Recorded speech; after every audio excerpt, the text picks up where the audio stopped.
So this brings us, I think, back to the ECB, who are under enormous pressure from everyone, virtually, with the exception of the Germans, to just open the printing presses. Are they going to give in, do you think? I know that they're not allowed to do it, but rules are broken. I think they will finally do it, unfortunately.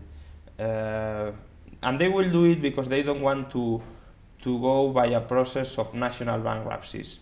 They want to keep the euro at any price, even if the euro should have been the European Deutschmark, and finally it will be the European peseta, the European drachma, the European lira.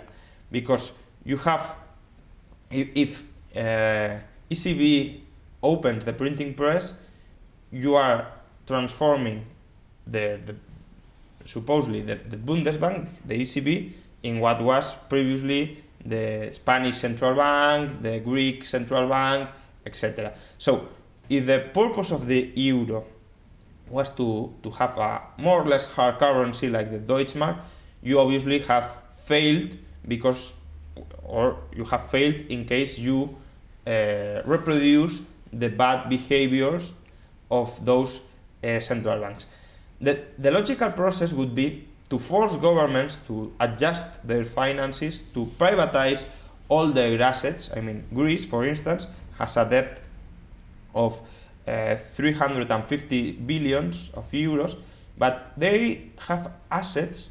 Of course, value can change because assets don't have a fixed value, but estimated value is around 300 billion. So why don't they largely privatize all their public assets, at least to reduce public debt into a half of what previously But where are the buyers going to be for all these assets? Because I think what you're describing is a situation where the system, the whole system, turns seller.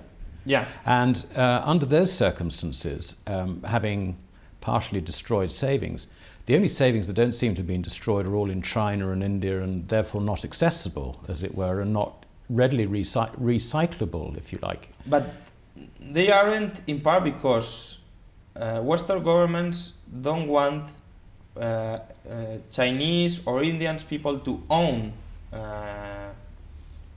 Western companies. So on the one hand, they want to sell the assets. On the other hand, they're still telling us who's eligible to buy them. That's the point. But even if you don't have access to foreign savings, which is a nonsense, you could at least, if you want to bail out countries, which is not correct and it's not convenient, but you can bail out in a more sensible way. I mean, Germans are the creditors. Why they don't take the assets and pay part of the debts with those assets? I know the price of those assets would be not a market price, because you don't have a market price, or at least a market price in which they are not buyers, so it's not a fundamental price. But at least you could compensate. Yes, I mean it's a better proposition, yeah. Or more practical proposition than just throwing more money at a situation where that money is just going to disappear, and the countries with deficits are just going to be asking for more money down the road. So I think that certainly makes sense. Now you say that you think that the ECB will eventually give in one way or the other, and certainly because we live in a world of dollar currencies, and we're really tied to the dollar, it's difficult to see that the ECB would allow the euro to rise substantially against the dollar anyway. So, whether they print to save Italy, Spain, Greece, whoever, or whether they print in order to keep the euro down, it looks to me like it's going to happen anyway. Yeah. And so we have the problem, I think, individuals trying to protect themselves when central banks seem to be embarked on a course of destroying money. Do you see this destruction of money continuing till, is it a huge risk that it gets destroyed entirely? I mean, how do you see this working out? It can happen. I mean, by now I don't foresee necessarily the international monetary system. It's very unstable.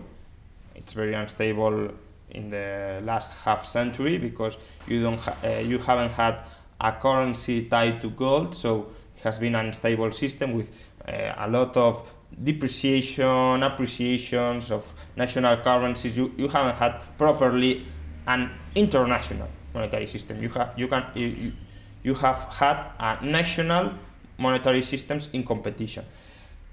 But I don't foresee by now the complete destruction of the system because I think monies can be stabilized. I mean, if countries return to the path of wealth creation, I mean, they pay off part of their bad debts, they liberalize the economy, they allow entrepreneurs to recompose their business plans. But as I understand it in Europe, this would be a totally different way of thinking.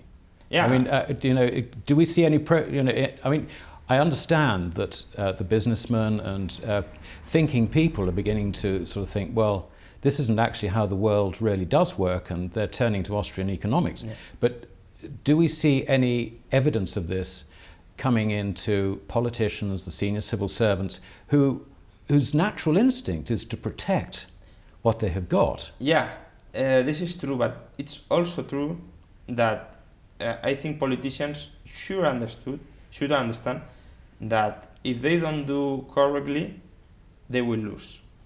I mean, we know for certain that in Spain, for example, if the next government don't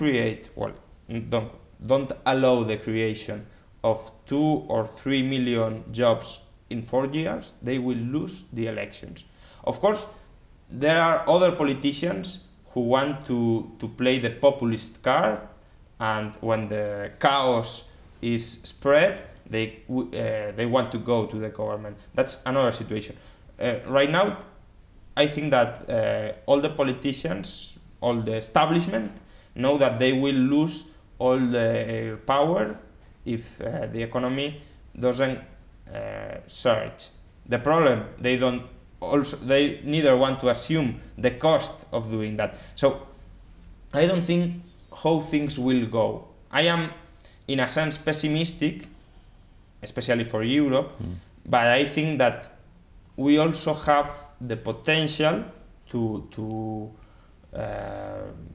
handle the situation, and I hope, maybe it's our own hope, that the evidence will finally impose to reality. I hope.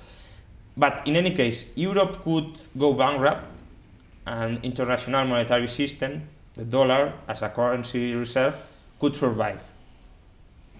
Well, that's interesting. I think could.